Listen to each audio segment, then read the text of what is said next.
Assalamualaikum warahmatullahi wabarakatuh. Hai teman-teman, perkenalkan nama saya Rahmatia Sulaiman dengan NIM 311423002. Saya kelas A semester 4 dari jurusan Bahasa dan Sastra Indonesia, Fakultas Sastra dan Budaya. Nah, tujuan saya membuat video ini adalah untuk menyelesaikan tugas UTS mata kuliah Strategi Pembelajaran Bahasa dan Sastra Indonesia yang diampuh oleh dosen Prof. Dr. Sayama Malabar MPD. Nah, di sini saya akan menjelaskan seputar tentang konsep dasar Strategi Pembelajaran Bahasa dan Sastra Indonesia, di mana terdapat hakikat strategi pembelajaran bahasa dan sastra Indonesia. Terdapat juga fungsi dan tujuan strategi pembelajaran bahasa dan sastra Indonesia. Di video ini juga saya akan menjelaskan tentang ragam metode, pendekatan, model, strategi pembelajaran bahasa dan sastra Indonesia berserta contohnya. Kemudian, saya akan menjelaskan juga perbandingan ragam model-model inovatif dalam pembelajaran bahasa dan sastra Indonesia beserta contohnya. Di video ini juga saya akan menjelaskan seputar tentang deep learning dengan 3 pilarnya. 3 pilarnya di sini adalah mindful learning, meaningful learning, dan joyful learning. Kemudian saya akan menjelaskan tentang konsep dasar pembelajaran mikro, yang dimana terdapat pengertian pembelajaran mikro, karakteristik pembelajaran mikro, dan prosedur pembelajaran mikro. Dan yang terakhir, saya akan menjelaskan tentang 8 keterampilan mengajar beserta contohnya. Daripada lama-lama, langsung saja simak video berikut ini. Nah, kita masuk pada materi yang pertama. Materi yang pertama adalah tentang konsep dasar strategi pembelajaran bahasa dan sastra Indonesia. Di sini terdapat hakikat strategi menurut Rustaman tahun 2003. Nah, Rustaman berpendapat bahwa strategi pembelajaran adalah rencana kegiatan pembelajaran yang dirancang sesuai dengan tuntunan kurikulum sekolah. Nah, kemudian ada fungsi strategi menurut Reigelut tahun 1999. Reigelut di sini mengemukakan bahwa fungsi strategi pembelajaran adalah untuk merancang pengalaman belajar yang efektif dengan mempertimbangkan kebutuhan dan karakteristik siswa. Kemudian ada tujuan strategi pembelajaran menurut David Ausubel tahun 1986. David berpendapat bahwa tujuan strategi pembelajaran adalah untuk membantu siswa mengaitkan pengetahuan baru dengan pengetahuan yang sudah ada, sehingga memfasilitasi pemahaman yang lebih mendalam. Kemudian masuk pada pengertian perbedaan pendekatan, metode, strategi, teknik, dan model pembelajaran bahasa dan sastra Indonesia. Pertama-tama saya akan menjelaskan pengertian dari pendekatan menurut Sukmadinata tahun 2006. Sukmadinata mengemukakan pendekatan itu adalah cara atau pola pikir yang digunakan untuk memahami dan menerapkan suatu proses pembelajaran. Yang kedua, ada pengertian metode menurut Arens tahun 2008. Arens mengemukakan bahwa metode merupakan cara yang digunakan oleh pendidik untuk menyampaikan materi pelajaran kepada siswa yang mencakup teknik dan prosedur. Kemudian ada pengertian strategi menurut Merrill tahun 2002, di mana Merrill mengemukakan bahwa strategi pembelajaran adalah rencana yang dirancang untuk menciptakan pengalaman belajar yang efektif dalam konteks tertentu. Kemudian ada pengertian teknik menurut Joyce dan Weil tahun 2000. Joyce dan Weil mengemukakan bahwa teknik merupakan langkah-langkah yang konkret yang diambil dalam suatu metode untuk melaksanakan kegiatan pembelajaran. Kemudian ada pengertian model menurut Branner tahun 1966, yang dimana Branner mengemukakan bahwa model pembelajaran adalah representasi dari suatu proses pembelajaran yang mencakup prinsip-prinsip dan elemen-elemen yang terlibat dalam pelajaran. Nah, kesimpulan saya bahwa strategi pembelajaran merupakan pendekatan terencana yang sangat penting untuk memfasilitasi proses belajar mengajar dengan mempunyai fungsi dan tujuan yang sama-sama untuk meningkatkan kemampuan komunikasi siswa dan juga untuk dapat mencapai penguasaan bahasa yang baik. Nah, kesimpulan saya terhadap pendekatan, metode, strategi, teknik, dan model adalah kalau pendekatan itu lebih menekankan kepada cara pandang umum terhadap proses pembelajaran. Nah, kalau metode itu lebih menekankan kepada cara sistematis untuk mencapai tujuan pembelajaran. Kalau strategi lebih mengarah kepada rencana umum untuk mencapai tujuan yang spesifik agar dapat menciptakan pengalaman belajar yang efektif. Kalau teknik itu lebih mengarah kepada langkah-langkah spesifik dalam pelaksanaan metode. Dan yang terakhir itu model. Kalau model itu lebih mengarah kepada kerangka kerja untuk merancang proses pembelajaran. Nah, kemudian masuk pada materi yang kedua, yaitu perbandingan ragam metode, pendekatan, model, strategi pembelajaran bahasa dan sastra Indonesia. Nah, kita masuk pada ragam metode menurut Jamarah dan Zain tahun 2010. Mereka mendefinisikan bahwa metode ini sebagai cara atau langkah sistematis yang digunakan oleh guru untuk mencapai tujuan pembelajaran. Ragam metode ini mencakup pendekatan yang berbeda untuk meningkatkan pemahaman siswa terhadap bahasa dan sastra. Nah, contohnya metode diskusi. Siswa mendiskusikan tema dalam sebuah karya sastra untuk memahami makna dan nilai-nilai yang terkandung di dalamnya. Kemudian ada ragam pendekatan menurut Sukmadinata tahun 2011. Sukmadinata menjelaskan bahwa pendekatan pembelajaran adalah strategi yang digunakan untuk mencapai tujuan pendidikan. Pendekatan ini dapat bervariasi tergantung pada karakteristik siswa dan materi yang diajarkan. Nah, contohnya seperti pendekatan kontekstual yang mengaitkan bahan ajar dengan kehidupan sehari-hari siswa, misalnya menganalisis cerpen yang berhubungan dengan isu sosial yang relevan. Nah, yang ketiga ada ragam model. Ragam model menurut Arens tahun 2012 itu lebih menekankan bahwa model pembelajaran ini harus dapat menyesuaikan diri dengan karakteristik siswa dan teks pembelajaran. Model ini juga harus mampu mendorong partisipasi aktif siswa. Contohnya seperti model pembelajaran problem-based learning, yaitu PBL, yang dimana siswa dihadapkan pada masalah nyata yang berkaitan dengan teks sastra seperti isu moral dalam cerita dan diminta untuk mencari solusinya. Kemudian masuk di ragam strategi. Ragam strategi menurut Meleong 2007 menyatakan bahwa strategi pembelajaran yang baik harus mencakup berbagai aspek termasuk kognitif, afektif, dan psikomotorik dalam konteks bahasa dan sastra. Contohnya seperti strategi membaca kritis. Siswa ini diajarkan untuk menganalisis teks sastra secara kritis, mempertimbangkan konteks sosial, budaya, dan nilai-nilai yang terkandung dalam karya sastra.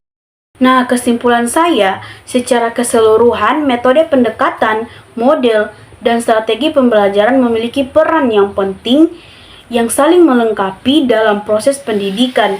Pendekatan memberikan dasar filosofis, model menawarkan kerangka kerja, metode memberikan teknik praktis, dan strategi menyatukan semua elemen tersebut untuk mencapai tujuan pembelajaran yang efektif. Kemudian masuk kepada materi yang ketiga, yaitu perbandingan model-model inovatif dalam pembelajaran bahasa dan sastra Indonesia. Di mana yang pertama ada model cooperative learning. Nah, menurut David W. Johnson dan Roger T. Johnson tahun 1994 mengemukakan bahwa model pembelajaran kooperatif yang menekankan pada interdependensi positif, tanggung jawab individu, dan keterampilan sosial. Contoh, siswa dibagi menjadi kelompok kecil untuk menganalisis puisi. Setiap anggota kelompok bertanggung jawab untuk memahami satu aspek puisi dan kemudian berbagi hasilnya dengan teman-teman dalam kelompok. Kemudian ada model Problem Based Learning atau PBL. Menurut Burroughs dan Tamblyn tahun 1980, mengemukakan bahwa PBL ini mengutamakan pembelajaran yang berpusat pada siswa. Siswa menghadapi masalah yang nyata dan harus mencari solusi secara kolaboratif. Contohnya seperti siswa diberikan masalah terkait relevansi tema dalam sebuah novel terhadap isu sosial saat ini. Kemudian mereka mendiskusikan dan menyusun argumen tersebut berdasarkan analisis mereka. Kemudian ada model Project Based Learning atau yang disebut PJBL. Menurut Thomas Markham tahun 2003, Markham menjelaskan bahwa PJBL melibatkan siswa dalam proyek yang bermakna yang dapat mendorong mereka untuk berpikir kritis dan kreatif. Proyek tersebut mencangkup perencanaan, pelaksanaan, dan presentasi. Contoh, siswa membuat antologi puisi dengan tema tertentu. Mereka harus menulis, memilih, dan mendesain antologi tersebut serta mempresentasikan karya mereka di depan kelas. Dan yang terakhir ada model Inquiry Based Learning. Menurut Alan Schofield tahun 1985, Alan ini mengemukakan bahwa inquiry harus melibatkan pertanyaan yang relevan dan mendorong siswa untuk berpikir kritis. Contohnya seperti siswa menyusun pertanyaan-pertanyaan kritis tentang nilai-nilai dalam cerita rakyat Indonesia dan melakukan penelitian untuk menemukan jawaban, kemudian menyajikan hasilnya dalam bentuk presentasi. Nah, yang sudah saya jelaskan tadi, saya mengambil kesimpulan bahwasanya keempat model inovatif pembelajaran ini sangat penting untuk dunia pendidikan, di mana model cooperative learning lebih menekankan kepada kolaborasi antar siswa dalam kelompok kecil. Kemudian model problem based learning atau PBL lebih berfokus kepada penyelesaian masalah nyata yang kompleks. Dan untuk model Project Based Learning atau PJBL itu lebih berfokus kepada melibatkan siswa ke dalam proyek jangka panjang yang relevan dengan dunia nyata. Dan untuk model Inquiry Based Learning lebih mendorong kepada siswa untuk aktif terlibat dalam proses penyelidikan eksplorasi di dalam pembelajaran. Nah, kemudian masuk kepada materi pendekatan deep learning beserta 3 pilarnya. Nah, menurut pendapat saya, deep learning ini dapat meningkatkan kemampuan belajar otomatis siswa dalam kelas, di mana model ini sangat bermanfaat dalam situasi menemukan data yang kompleks seperti gambar dan suara. Deep learning telah terbukti memberikan hasil yang lebih akurat dibandingkan metode tradisional yang dapat diadaptasi untuk berbagai jenis data dan masalah. Meskipun memiliki banyak keunggulan, deep learning juga memiliki kelemahannya, terutama dalam hal kebutuhan sumber daya.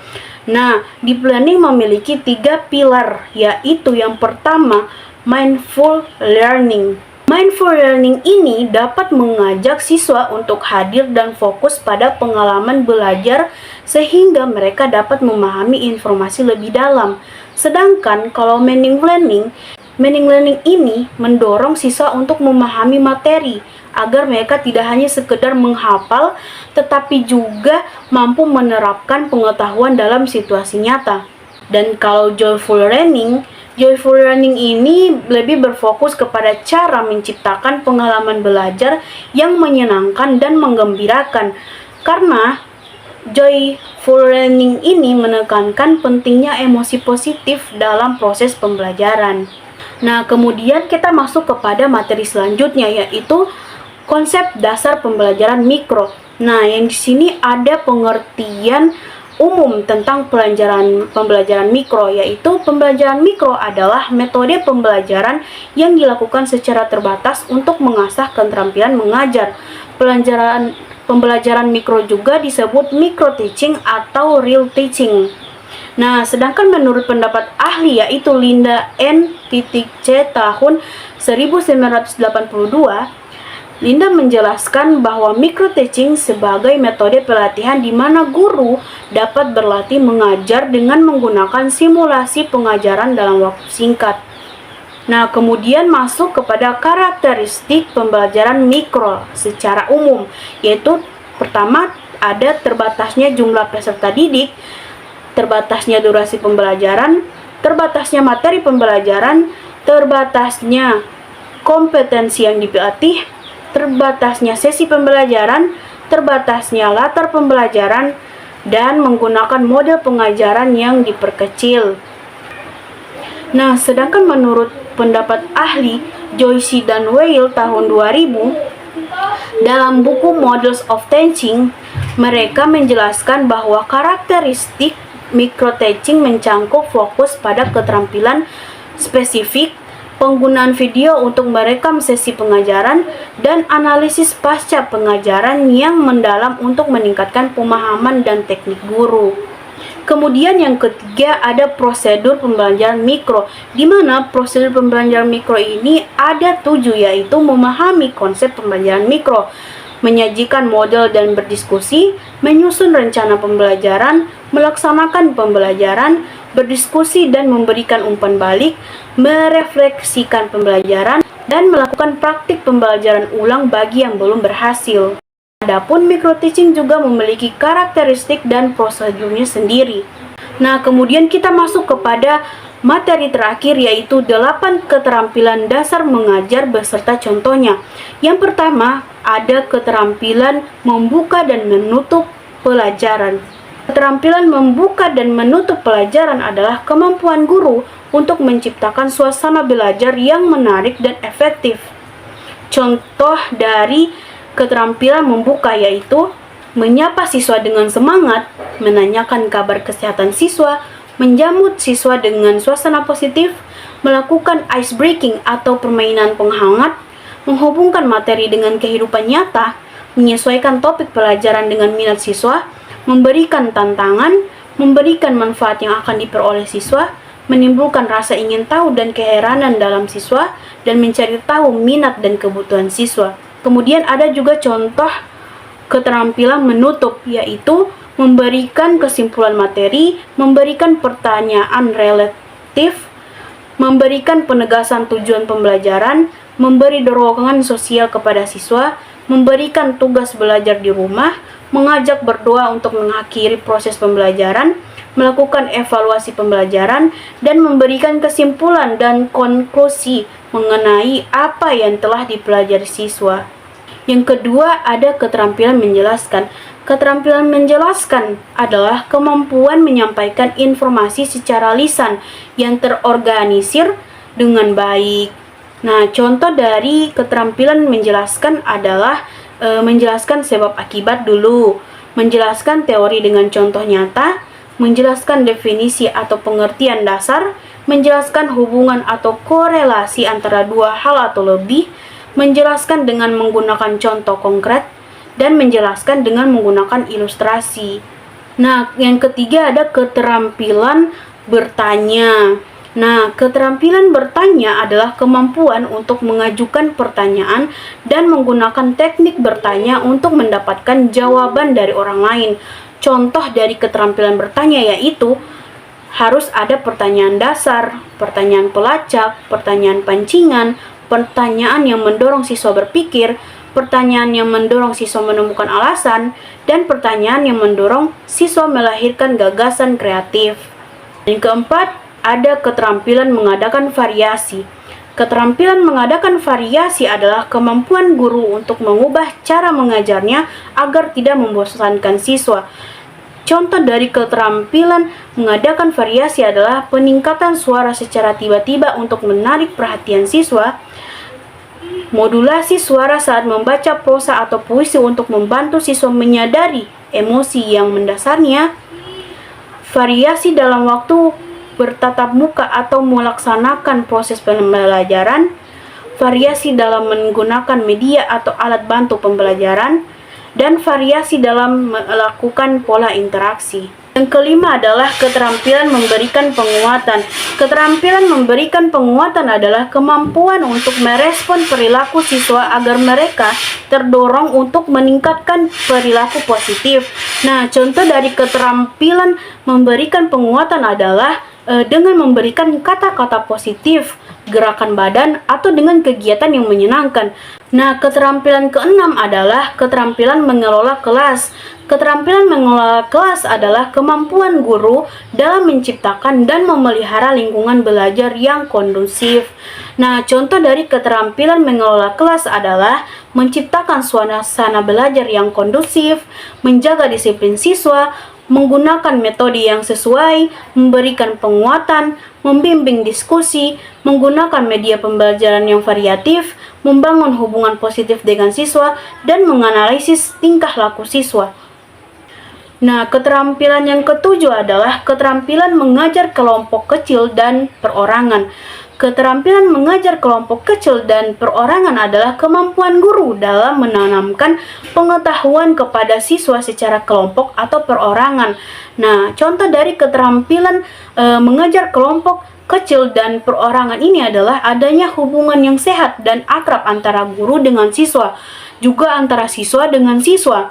Nah, yang kedua, siswa belajar dengan kecepatan, kemampuan, cara dan minat sendiri. Siswa mendapatkan bantuan sesuai dengan kebutuhannya. Siswa dilibatkan dalam perencanaan belajar dan guru dapat memainkan berbagai peran. Keterampilan membimbing diskusi kelompok kecil adalah kemampuan untuk memfasilitasi interaksi siswa dalam memecahkan masalah, berbagi informasi, dan membuat keputusan. Nah, contoh dari keterampilan membimbing diskusi kelompok kecil adalah memusatkan perhatian siswa, memperjelas masalah atau urutan pendapat, menganalisis pandangan siswa, meningkatkan partisipasi siswa, menyebarkan kesempatan berpartisipasi, dan menutup diskusi. Nah, dari yang sudah saya jelaskan tentang 8 keterampilan dasar mengajar beserta contohnya tadi, saya mengambil kesimpulan bahwasanya dalam pembelajaran tentu saja guru harus menguasai 8 keterampilan dasar mengajar, yaitu yang sudah saya sebutkan tadi. Ada keterampilan membuka dan menutup pelajaran, keterampilan menjelaskan, keterampilan bertanya, keterampilan mengadakan variasi, keterampilan memberikan penguatan, keterampilan mengelola kelas, keterampilan mengajar kelompok kecil dan perorangan, dan keterampilan membimbing diskusi kelompok kecil. 8 keterampilan dasar mengajar ini harus benar-benar dikuasai oleh guru maupun calon guru. Karena kurangnya salah satu keterampilan ini dalam mengajar, maka bisa dikatakan bahwa pembelajaran yang dilaksanakan itu tidak efisien. Mungkin kurang lebihnya materi yang sudah saya jelaskan tadi, semoga apa yang saya sampaikan bisa bermanfaat dan bisa dipahami. Sekian dari saya Rahmatia Sulaiman undur diri. Jika ada salah kata yang disengaja maupun yang tidak disengaja, saya mohon maaf. Wabillahi taufiq wal hidayah. Wassalamualaikum warahmatullahi wabarakatuh.